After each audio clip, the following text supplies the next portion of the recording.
Years ago, the city of Leduc created a master plan for recreational property development around Telford Lake.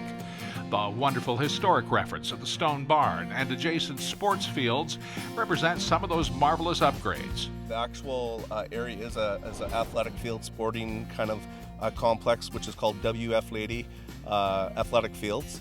And this is our rugby hall. We have a stone barn garden, which is a botanical garden site, and these are our community garden plots. This is early corn, and they're ready to go, huh? yeah. The public garden has been used by hobby gardeners for decades.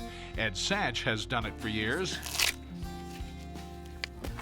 It's very tasty corn. The plots are very large. They're 25 by 40 feet. The water service is provided with that. So it is actually one of the bigger open plot areas that is around in the capital region. The city uses compost in it, and the soil is very fertile. You wouldn't have to fertilize unless you wanted to, special fertilizer for tomatoes, for instance. But otherwise, you don't really. We can't use pesticides. We're looking at a couple hectares here. If I can remember right, I believe it's over 2.8 hectares of cultivated land here. The public gardens at Telford Lake and Leduc are among the largest public garden plots in the Edmonton region. And in a couple of years' time, it'll be even more fantastic. I believe these plots have been open for well over 30 years.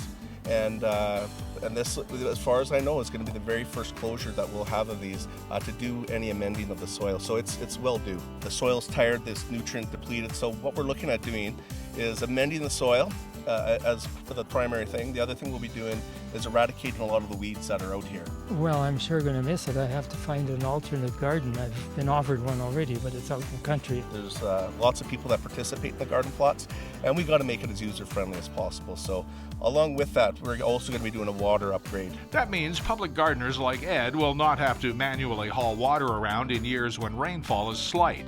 After next year's 1 year's closure of the public garden, he, like most others, will be thrilled. Temporary closure represents upgrading, something now typical at the entire Telford Lake Parks area. The lake is always being upgraded. We're currently working on the lands north of Telford Lake lands, recreational lands, where there's going to be shelters, picnic shelters, there's going to be walking and hiking trails, there's going to be cross-country ski trails, and that's all going to link in with our network of multi-way trails that's currently throughout the city.